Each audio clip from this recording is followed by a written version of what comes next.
get started, and I will announce now our guest for today. He's a very, very, very special guest.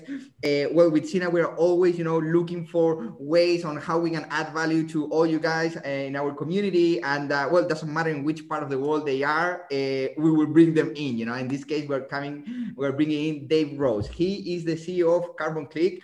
This is a platform connecting businesses and individuals to projects that are fighting climate change. So companies can actually use Carbon Click services to engage with the customers with the carbon offsets during the purchasing experience. So he will be sharing a little bit of more of that as well. So Dave, he is from New Zealand and he's born, like an eco warrior, and he has some Maori cultural heritage as well. The thing that's very interesting is that he grew up in a world where sustainability and working in harmony with land were absolutely something common, to the wider community. And what's interesting as well is that he started his entrepreneurial journey straight after the university. And by the time that he was 30, he has owned variety of sustainable businesses and had multiple successful exits. So we are talking here about somebody that is doing business in a sustainable way. So now, actually, what he's doing today, he's today in investing and mentorship, doing mentoring to other businesses. And he's also the CEO of Carbon Clicks.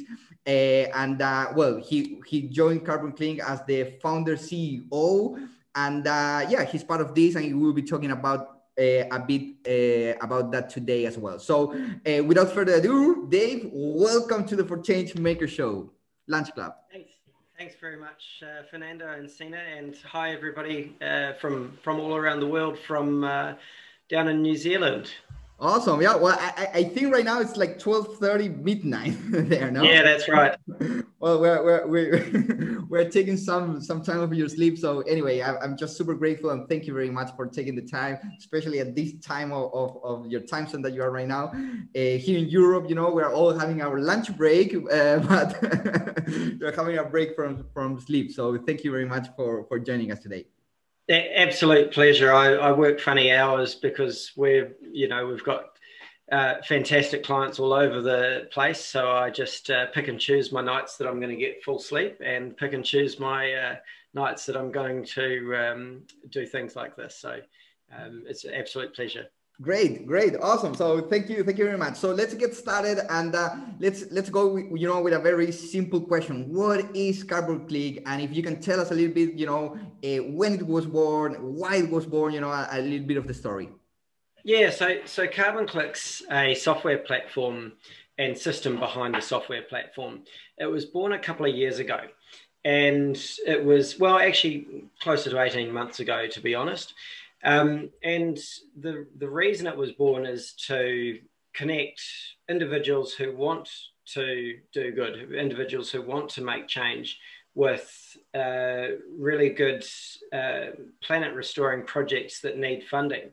So one of the barriers around that was transparency and trust. And the original founders of Carbon Click that brought the idea to an angel investment circuit, they worked at Air New Zealand, and they built a carbon offsetting platform for our national carrier.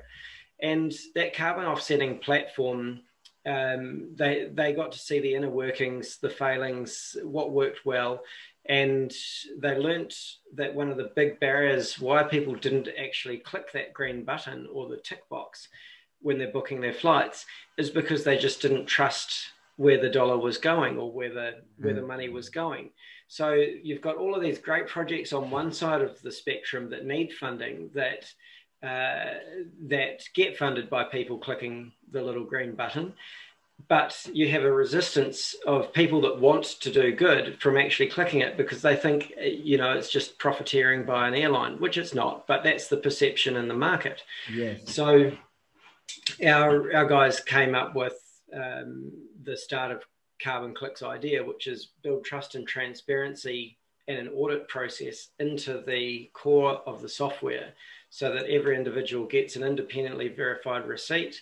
They can trace it right through to for example, United Nations UNFCCC registry to see that their $2 has gone against that particular credit and it's on a public ledger, so they can see there's no double counting, or and they can see what fees have been deducted along the way, including any Stripe payment fees or anything. So they can see that by far the majority of the money has all gone to the actual project.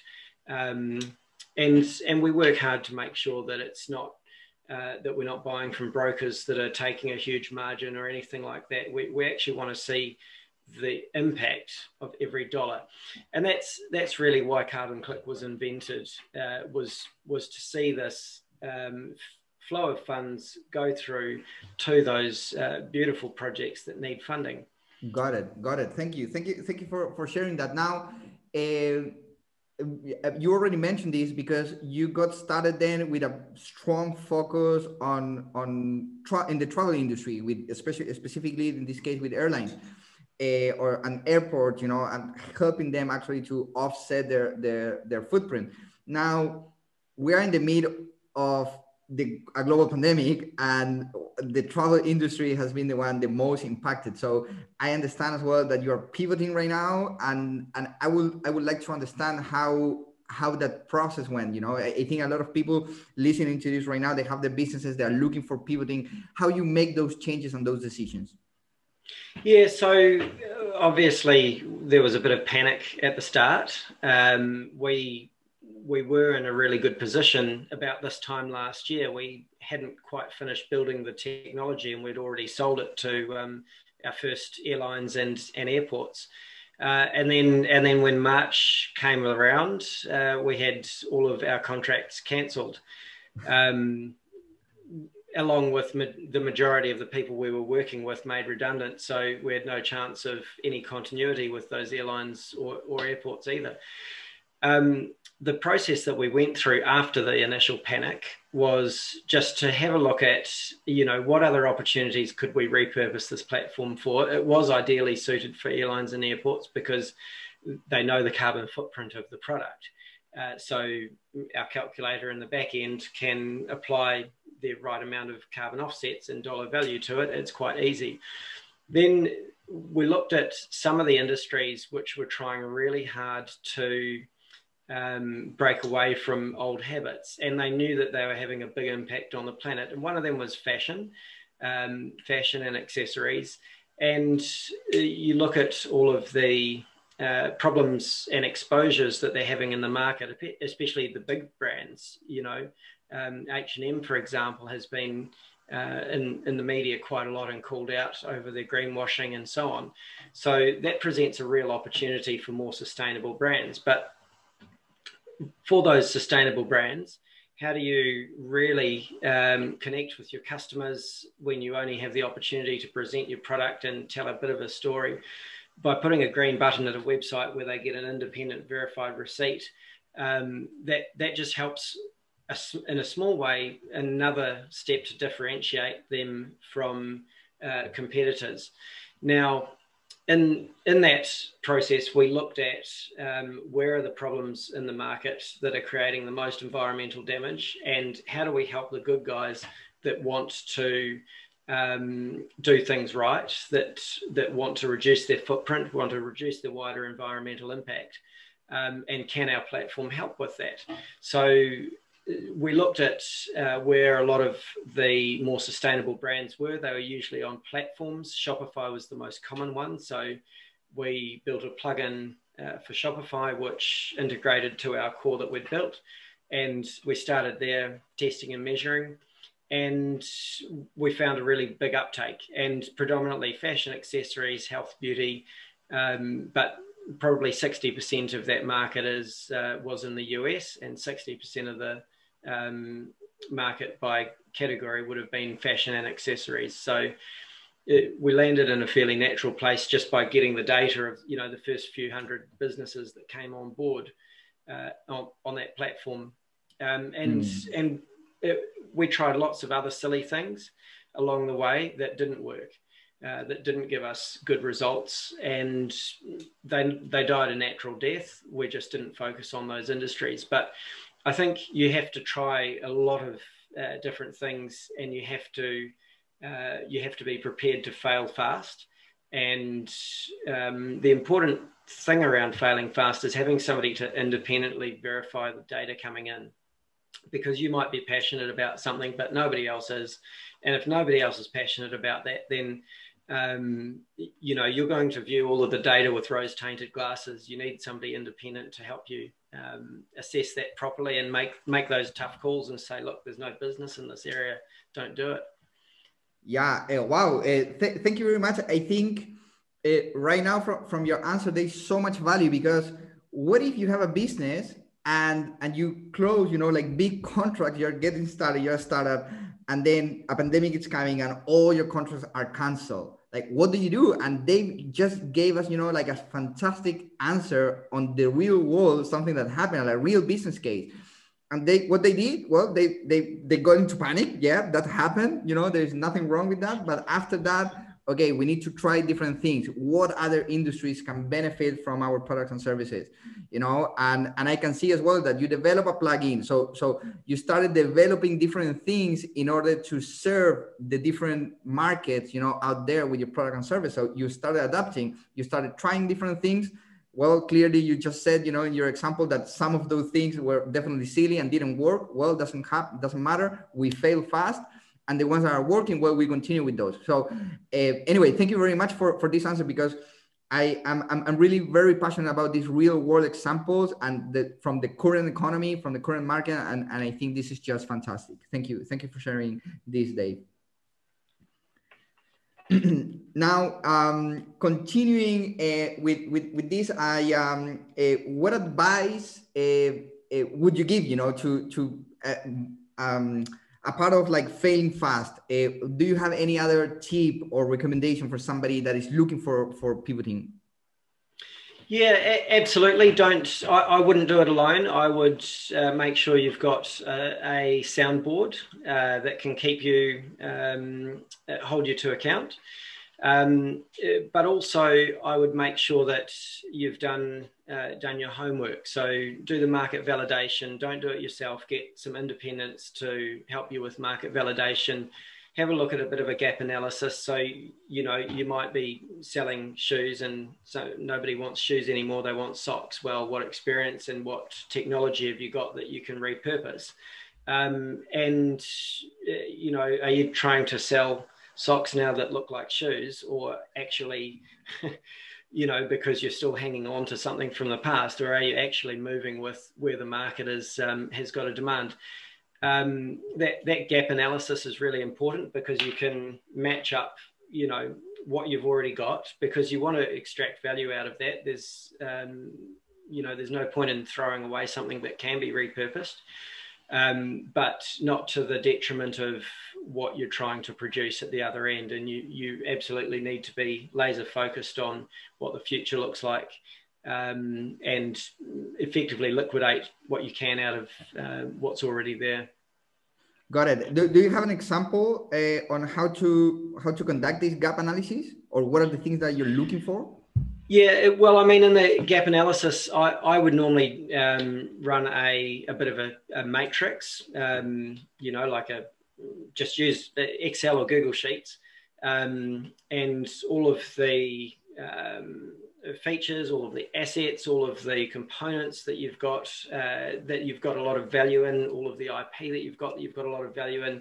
I would list them down on one side, and then have a look at what your market research has told you as to what's required on the other side, and just line up. Some of those things may be more expensive to adapt in repurposing than it is to start again. Software is a big issue like that, because it's often cheaper to build from scratch on a new low-code platform or using new code libraries than it is to try and adapt old code to a new purpose.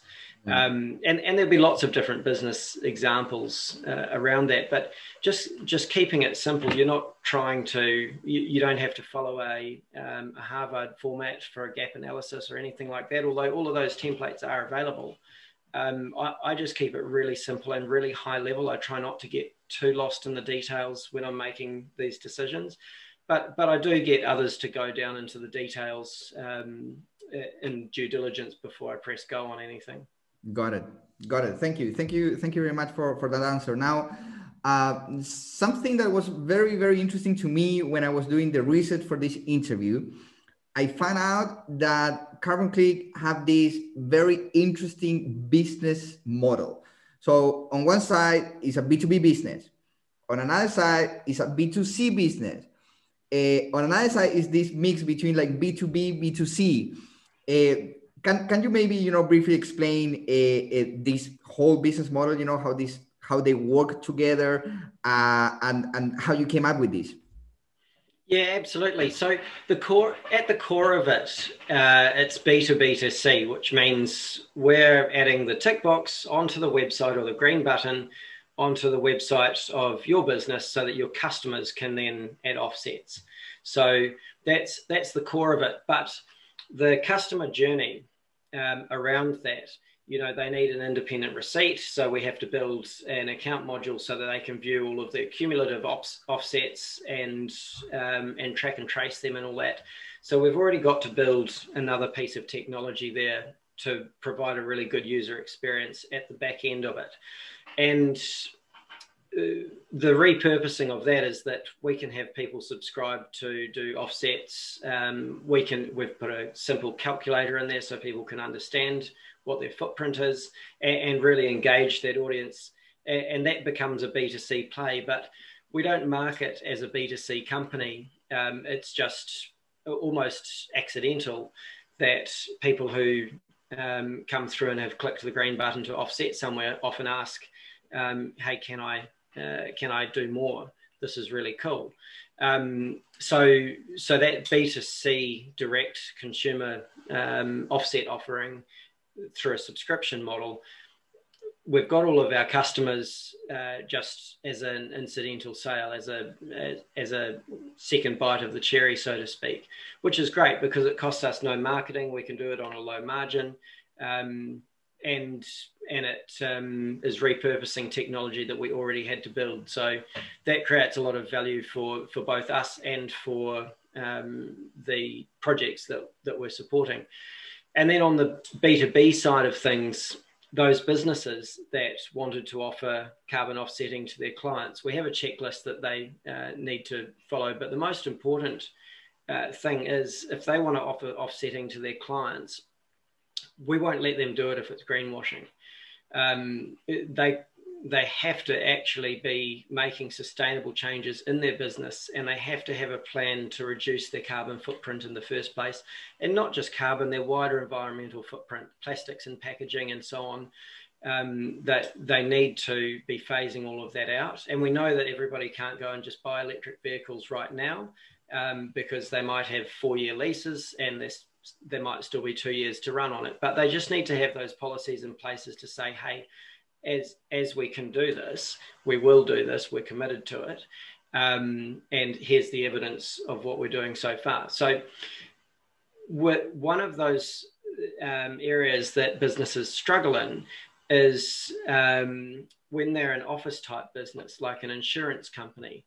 They don't have control of all of the independent brokers that they're supplying. They've already got LED lights and efficient aircon systems.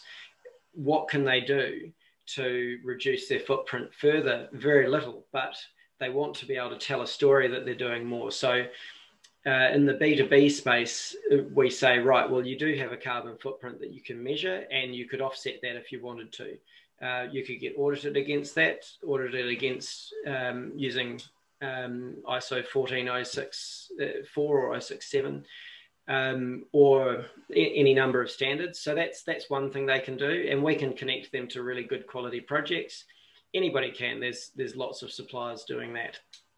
But one area that businesses had reached out to us for is to engage their staff. So, you guys might all be entrepreneurs and business owners, but it's hard to get your staff who do a great job.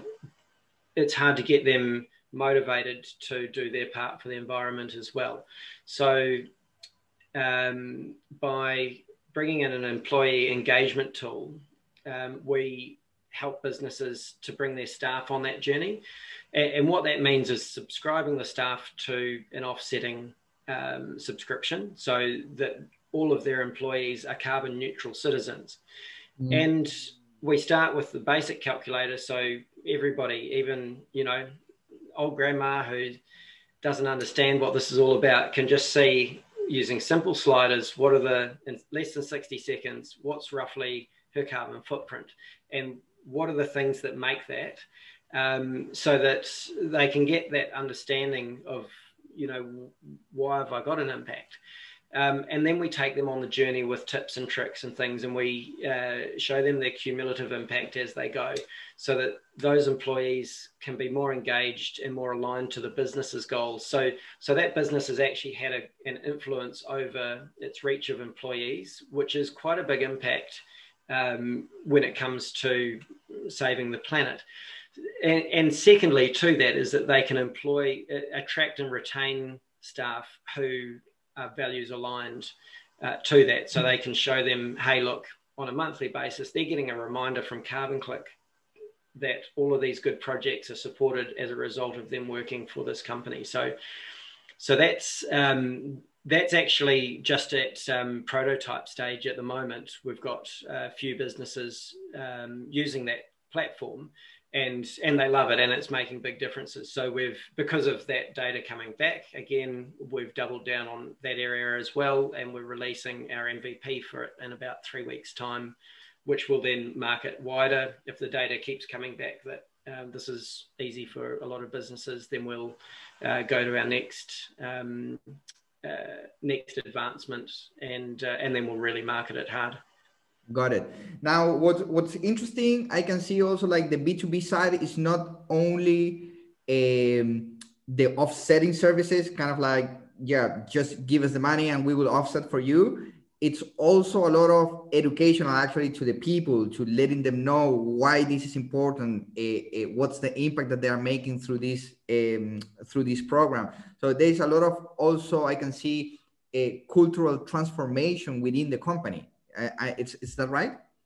Yeah, that's right. And we don't snob any company that's just at the beginning of the sustainability journey. We want everybody to be on the journey and everybody to be progressing along the journey. So we're happy to take on beginners and just start them with the real basics.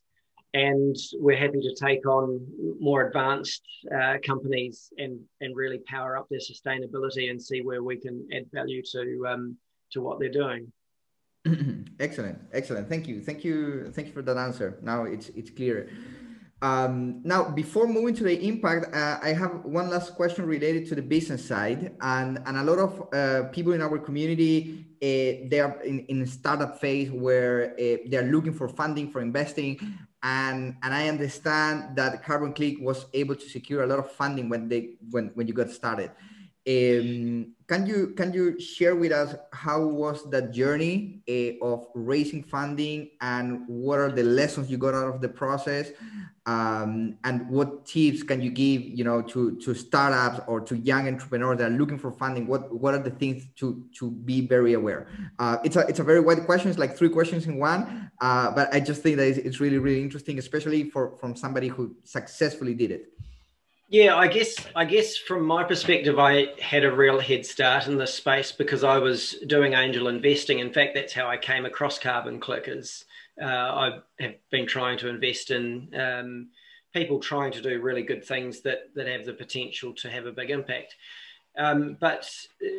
So I found that the capital raise process is possibly a bit easier than people that have never done it before. But I guess what investors are looking for, that they're investing in the people and an idea. You can draw the hockey stick and they just expect to see a hockey stick, but they're never going to look at the numbers and believe you. They just want to see that you have a dream there. What they really want to see is that the market validation's being done properly and that you've really got into the assumptions and proven out your assumptions, and that you can answer them in a way that just makes common sense. So investors, you need to understand, I guess, that investors are looking at lots of different investments at the same time. They don't have a big attention span, so they'll only absorb 10% of what you're delivering to them. So you need to make sure that you're delivering the most impactful points and the most impactful takeaways on the first page and in the first probably 90 seconds.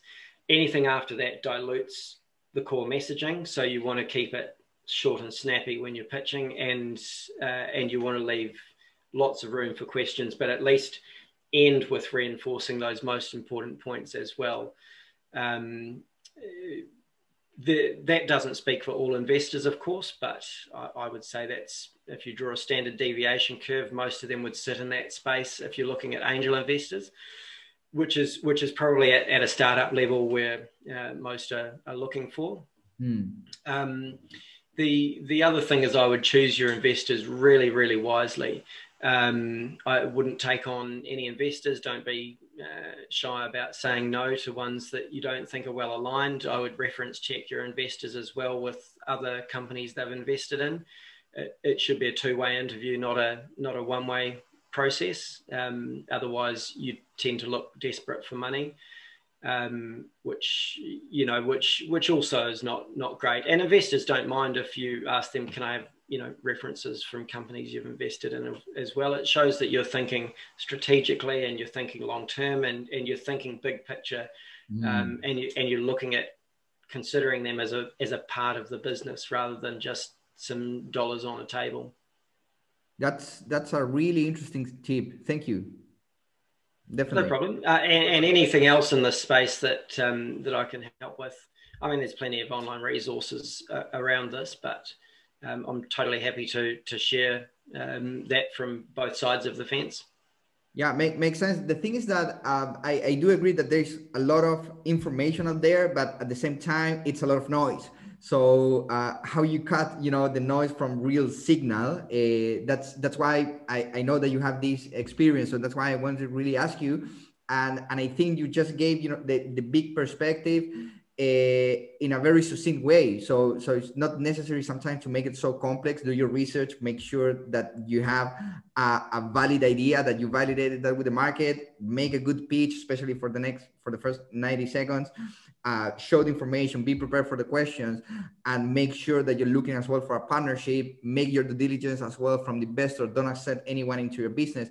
I think very, very simple things, but that's the beauty of this, I would say. When it's simple, it's understandable, and then it's actionable. So definitely super, super valuable, your answer. Thank you. Now, I would probably just add to that one other thing is have a data room, like have a shared Google file where you've logged everything in there. Investors want to see the tick boxes. They won't necessarily go into it, but they'll want to open up your market validation piece and see that there's at least a one-pager in there, if not more details. They'll want to see your financial modeling, the spreadsheet there. They just want everything organized and structured so that they'll probably click on it and pull one or two things out and dive deep on those one or two things. So they have to all be there and they have to all stack up, but they don't want to see everything. Got it. Now let's talk about something I love as well, that it's the impact. So let's get into that expertise that you have today with Carbon Click, and what a business can do in order to reduce their carbon footprint, and why in general it's actually difficult for a business to create their own offsetting feature. That's again 2 questions in one, but what can we do and why it's so hard actually for us to go and do it ourselves? Yeah, so I mean, the most important thing, of course, is reducing and having a plan to reduce. It's not offsetting. Offsetting is the second piece of the puzzle, which you address afterwards. And obviously, some things are really easy to reduce, and some things become harder and harder. It's a model where you get a depreciating return or a exponentially decaying return on investment for what you reduce. But offsetting is an important part to make up what can't be reduced. And that's where we help, is we just want to make the offsetting part super easy, and we want to verify that you're actually doing the reducing part as well, because there won't be enough land to plant to offset our way out of this climate crisis. And you know, and to provide all of the land and agriculture that we need as a human civilization to live sustainably on. So we actually have to make those reduction steps. Got it. And what are those steps for making the reduction? Oh, yeah, absolutely. So the steps in reduction just come from a business calculator. So there are a few business calculator tools out there that will guide you through this process. And in fact, we're producing one in about 6 weeks' time. It should be live, and that is by region. So we take into account how the energy is produced in each country. So therefore, what the impact of that energy is, and so on, and where you should be investing your reduction dollars. But that's on a case-by-case basis by country. So some country might have predominantly coal generation, for example, whereas another country might have wind and hydro generation 100%. So in that case, you probably wouldn't focus too much on reducing your energy. You'd reduce other areas. But looking at your life cycle analysis is really important if you're a product business. So where do your materials come from? How far do they come, and where do they get distributed back out to? Are you in a sensible location to be doing that, or does it make more sense for that business to be established closer to where the materials are gathered from and closer to where the market is, that sort of thing? The big assumptions around this change industry by industry. So, for example, in the UK, in the tomato industry, they worked out that because of the energy consumption required to keep the tomatoes at a certain temperature and so on in the winter, and to chill them in the summers and so on, they found it was more energy intensive than growing tomatoes in Spain and shipping them to the UK.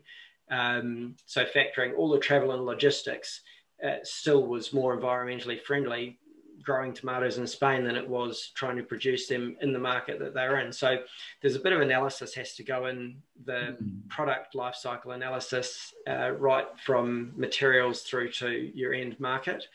But that's a major piece, and it shouldn't just be about carbon. It should also be about the amount of plastics and other materials that go in that may even get dispersed along the way. You know, can you use different materials to produce the same goods that you're producing?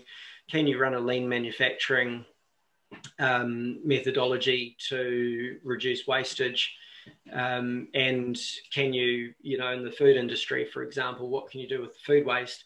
There are a number of things. You could compost and get the biogas and use that, or you could look at reducing wastage in the first place. You could look at whether there are social repurpose options, like in the beer industry in New Zealand. Beer crackers are quite a big thing here. So all of the used hops, all of the used barley and so on, after they've made the beer, they actually take them away, and instead of composting them, they're making crackers with them for us to put our hummus on. So, and they taste delicious. So it's about trying to find out where you can eliminate all the sources of wastage, all the sources of carbon footprint and other wider environmental footprint from that chain. It's really hard to answer that question in a really generic sense, because it is very different if you're an insurance company to if you're a food producer. Of course. Yeah, I understand, but I would say like the big picture, or what I get from your answer, is like, first of all, well, measure what's going on with you and reduce your emissions. And when you cannot reduce anymore, that's one part of the puzzle. Then offsetting, then it's the next part of the puzzle. Yeah, and the other thing is to bring fresh thinking in as well. You know, if you're and this is for a lot of parts of business, but if you've run a business the way you've run it, you actually don't know any different, and it's a bit like walking around a hole, you know, in a floor. You get so used to it that you forget it's there, and somebody comes with fresh eyes who doesn't know anything about your business can say, hey, there's a hole there, why don't you fix it? And you scratch your head and think, why didn't I think of that? You know, that seems obvious. And we've run this process with university students, for example, in software, and said, hey, look, for example, how do we reduce our Amazon AWS hosting bill? Here's how our architecture is built in the background. And we run like a hackathon and challenge and give them an incentive for a prize if some of those software engineers can come up with a better structured way. And similarly in other businesses, you know, there's lots of uni students that would love the opportunity to bring fresh thinking in and solve some of these problems. And they might say, you know, do you need this wrapped in plastic at all? You know, and supply your apples to the supermarket without wrapping them first. And you say, oh, okay, I didn't think of that. So that's another idea that feeds the youth with useful opportunities, as well as sometimes solving big problems in business. That's a good one. Now, guys, for those of you who are live today here with us, we will open up the question for today in a few minutes. So you can start actually typing there your questions, and Sina will select one of them, and then she will jump in and she will moderate and be the voice of all you guys and ask the questions today. So feel free to start posting there the questions. Now, my next question is regarding, I will be completely honest with you, with all you guys also listening right now. I was not a big fan of offsetting. And the reason why is because I didn't know so much about it. That's one thing. And I thought that was not the real solution. I was like very drastic in that sense, you know, like black or white. And I was like, no, we need to reduce the emissions, you know, and like that offsetting crap is just, you know, like it's not a real solution. That was my take on that. Well, Chris today is here. He was also a past guest of us here in the Lunch Club, and once he told me like, dude, but there's just some things, you know, that we can not offset, you know, like you're using your computer, you're using electricity, you have a website, like how you offset that? And I was like, yeah, that's a good question, you know, like how you reduce that? Well, by offsetting. So and then he sent me as well, you know, some research, some really cool links. So thank you very much for that, actually. And I learned that actually offsetting is something important and something that we need to do. So can you maybe, you know, expand on this? What are the things that normally a business can just not reduce anymore? And the way of setting then is the alternative that we need to apply in some sort in our life or in our business. Yeah, I mean, we are in a situation where we've trashed our planet, and almost beyond sustainability, and at a selfish level as humans, we probably want the opportunity for our grandkids and future generations to enjoy this planet, and for human population to continue on successfully, because, you know, if we get wiped out, the planet will recover and things will rebalance. It might take some years, but at a fundamental level, I think we've got a good thing going on. We've just done it at the cost of the living world around us, and we need to bring that harmony and balance back. And so I don't think we can do this fast enough through reduction measures. We'll reach tipping points that we just can't afford to reach without offsetting coming in pretty urgently to replant these forests and resequester this carbon.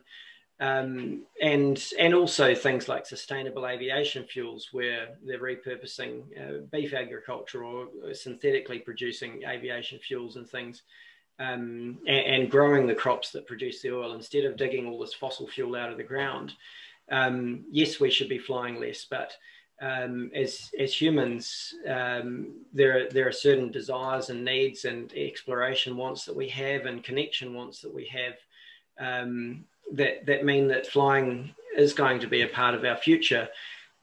We don't have hydrogen planes yet, and we're probably 10 years away from it. So it's lesser impact to almost continue not on the same path in a reduced capacity, but offset in the short term while the technologies play catch up, so that we can have a world that we all want to live in that's not damaging to the planet in the long term. So that offsetting part is really necessary, but offsetting is a three-dimensional currency, right? So just offsetting with low quality offsets doesn't necessarily restore the planet at all.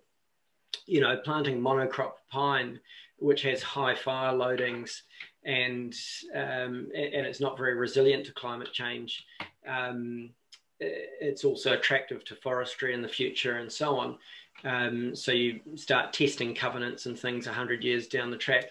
Whereas a biodiversity-rich ecosystem, which sequesters more slowly, so it's more expensive, but some of these trees will sequester for 1,000 years.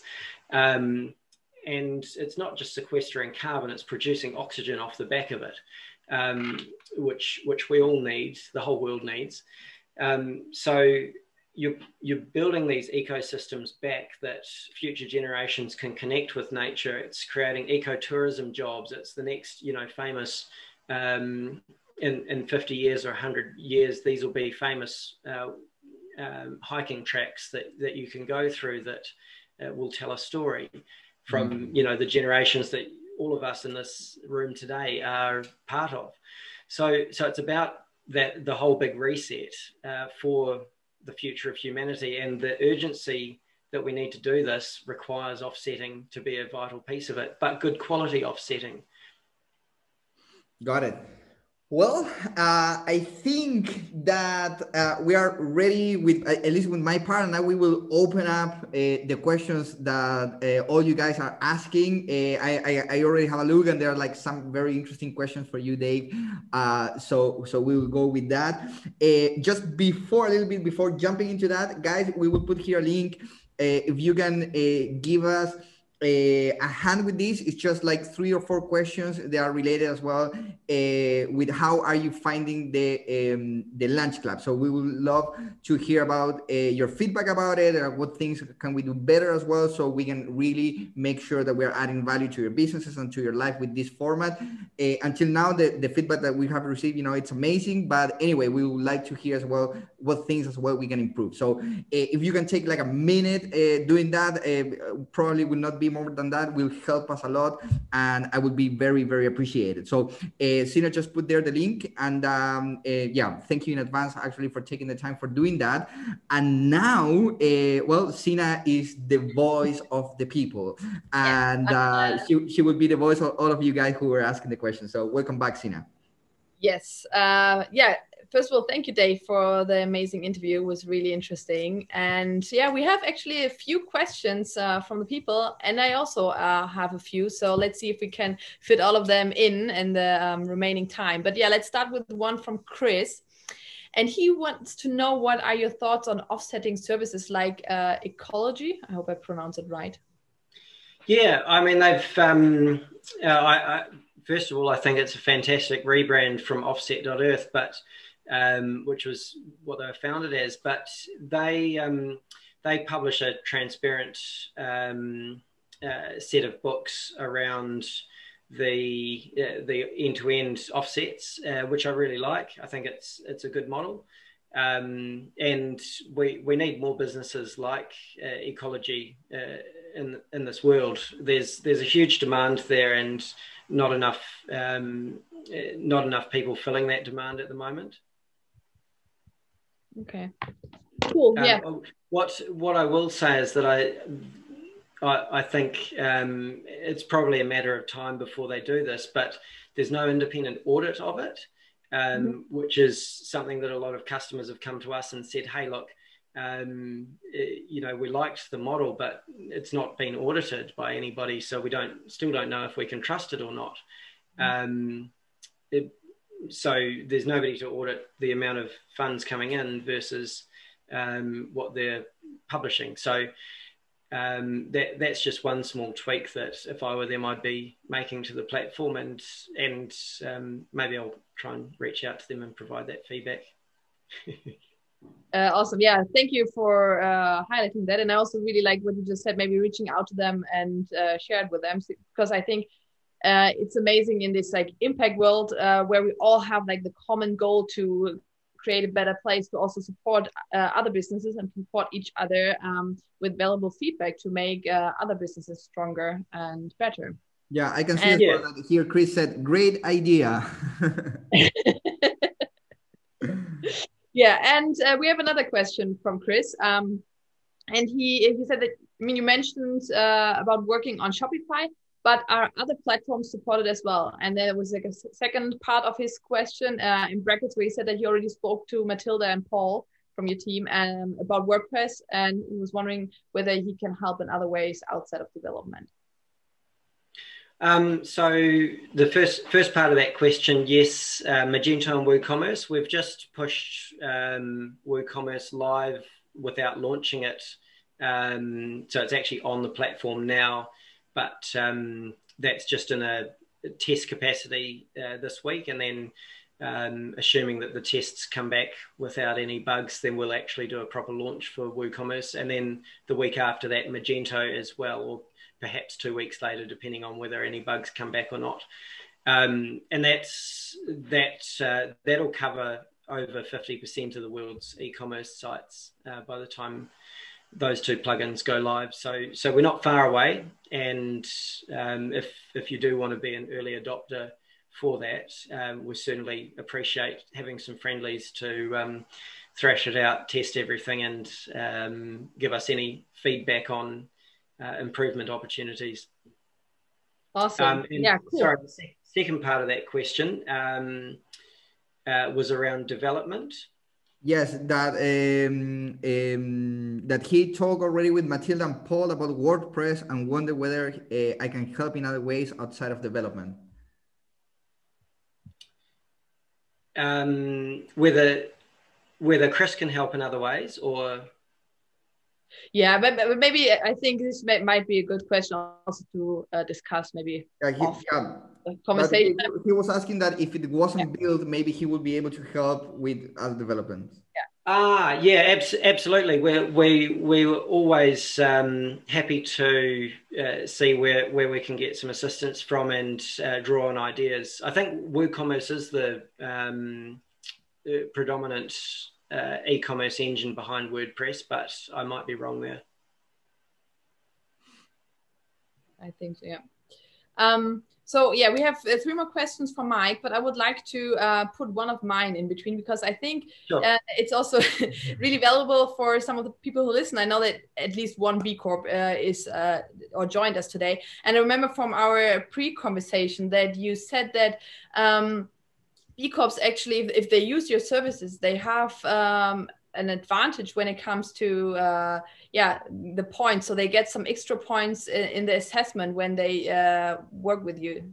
Maybe you can clarify that. Or yeah, absolutely. I mean, B Corp's great because just about anything that you do that helps reduce your impact or increase your reach, or increase or anything that you do that uses your influence to do good, all counts towards points for B Corp. So for example, the staff offsetting tool, if you're subscribing all your staff to be carbon neutral, as well as the business might be offsetting and becoming carbon neutral, then that, you know, because you're not only going carbon neutral yourself, you're extending that reach out to your employees, then that's obviously a huge impact.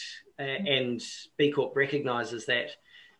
and similarly with your customers, when you're engaging your customers you might be relatively carbon neutral and just offsetting the freight on shipping your goods out, but just engaging customers with a green button on your e-commerce site so that they can also participate in that sustainability journey.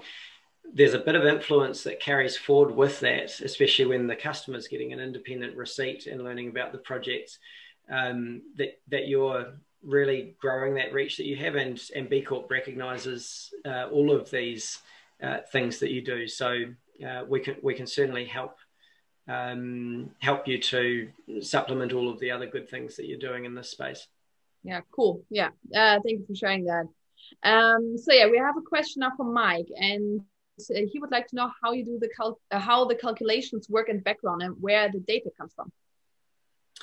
Yeah, so well, that's an interesting one actually. With some industries and some products, it's really easy because the data exists and it's on registries that we can access. And in airlines, for example, there's a registry called ICAO, which aggregates all of the airline data, fuel data, and basically number of passengers per flight, amount of fuel per flight, and it averages out if flight yields are lower or flight numbers are lower, like say at 737s with only 80% average capacity versus 90%, then obviously it says that it's actually a higher fuel consumption on that route per seat than what would otherwise be normal for a 737 doing that amount of miles. So they take all of that clever data and aggregate it, and we access that data. And there are different platforms like that for different products, shipping, freight around the world. But what we have to do for businesses that don't know this is we actually don't calculate it at all. And we say, right, instead of making it carbon neutral or offsetting the emissions of this product or of this shipping, we say you can click to make the product more climate friendly. And it becomes less about the exact calculation and more about the big theory in the background of the customer wants to just click a button with a round number like $1 or $2 and know that they're having some good impact, and they just want to measure what they get for $2. They don't actually care what the $2 is calculated by. They want to see what the $2 does more than anything. And we had quite a bit of research around this from all of our customers, that less than the price of a cup of coffee, but close to the price of a cup of coffee was seen as something that the customer felt was meaningful enough to make it worth doing, but not cost prohibitive. And we have the most number of people with that round figure of $2 or €2 offsetting. So, and we're after the maximum impact to these projects. So it's the calculation becomes irrelevant in a lot of those, like clothing, for example, a lot of those industries. And in fact, for our customers, the businesses, they don't want the customers getting confused by how the calculation is done at the point of sale, because they don't want a distraction from the customer clicking buy. They want the customer to do something really simple that that doesn't interfere with the purchasing process. But in the background, the customer sees what they're getting for that $1 or $2 for that click, and they feel really good about it. So it's a feedback loop that makes them want to support that business again the second time. Yeah, makes sense. Makes sense. Thank you. We are working on artificial intelligence and machine learning around this, but we're years away from being able to say, hey, I bought that watch online from this supplier, so therefore the footprint of it is X, Y, Z.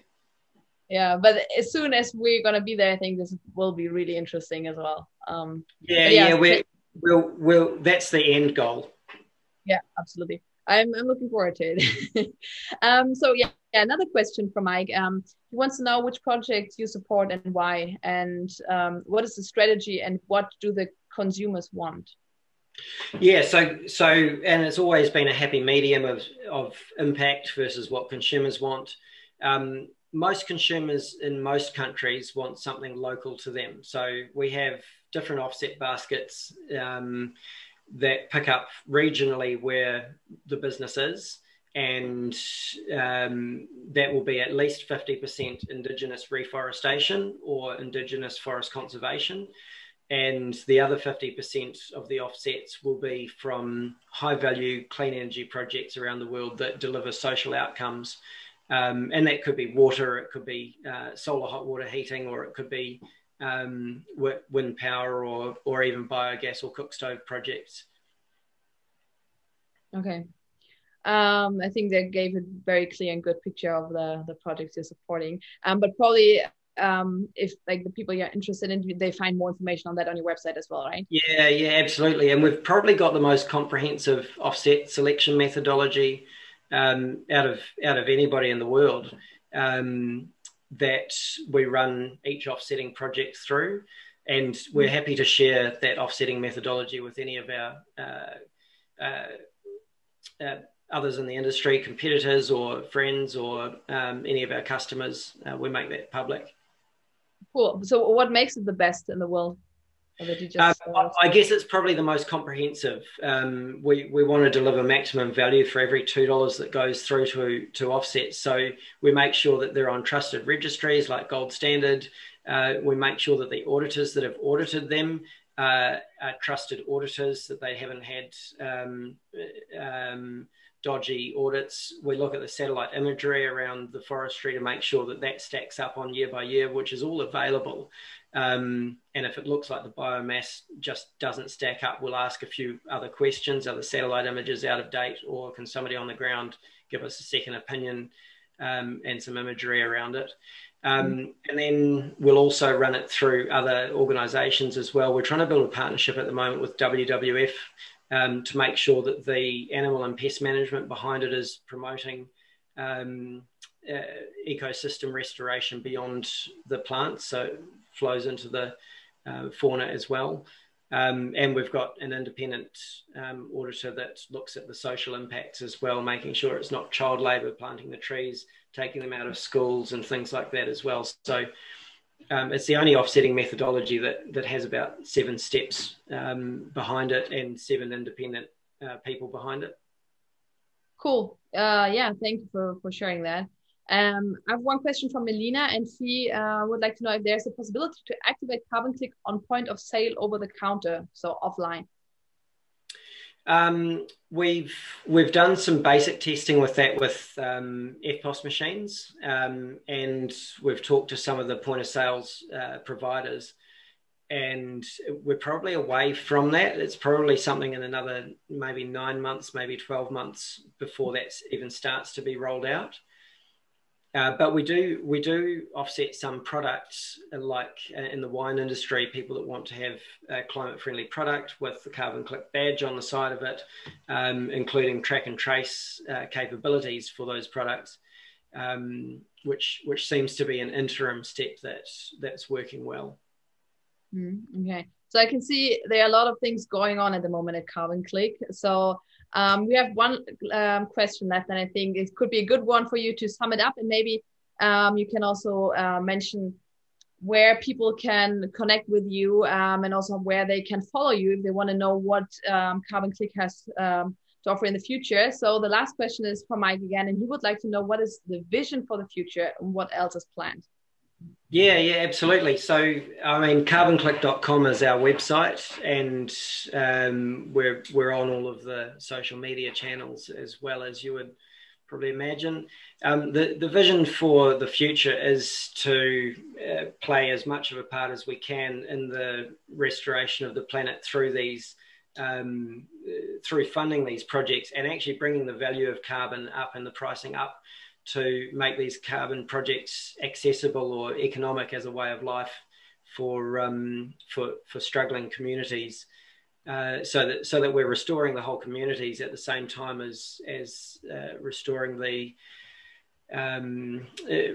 climate change issues that come from excessive carbon in our atmosphere.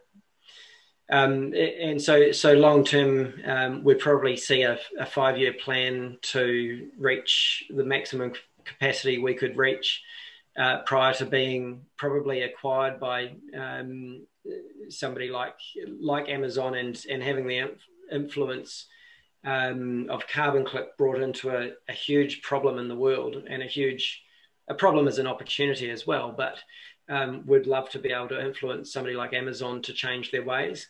And so, 5 years time, that might be a valuable partnership opportunity or an acquisition opportunity to really get in there and have a fully sustainable end-to-end life cycle of a terrible impact on our environment type of business. Yeah. Well, I think what an episode. To wrap it up, and we're already a little bit over the time, but yeah, thank you so much for joining today and sharing all those insights. It was amazing, and also for answering all the questions. Were actually quite a lot that came in now, so you can see that people are definitely really interested in this topic. Thank you very much. No problem, and happy for those questions to be fired through to me as well. You could just email dave@carbonclick.com if you wanted, and I'll try and answer those as best I can. Yeah, awesome. Thank you very much. Well, I just put also the website there for you guys, so if you're interested, then you can go and have a look on Carbon Click website. If you would like to be connected with Dave, well, he just gave you an email, or you can also reach out to us and ask for his contact details. We're more than happy as well to make that match for you guys. And well, Dave, it's 1:30 in New Zealand, so thank you very much actually for staying so late with us here in this side of the world in Europe. We are just starting the day still. And for everyone who joined us today, thank you very much for joining us as well. And see you in a couple of weeks in the next Lunch Club episode. And that's it for today. So thank you very much, everyone, for joining today. Thanks, everybody. Okay, bye-bye.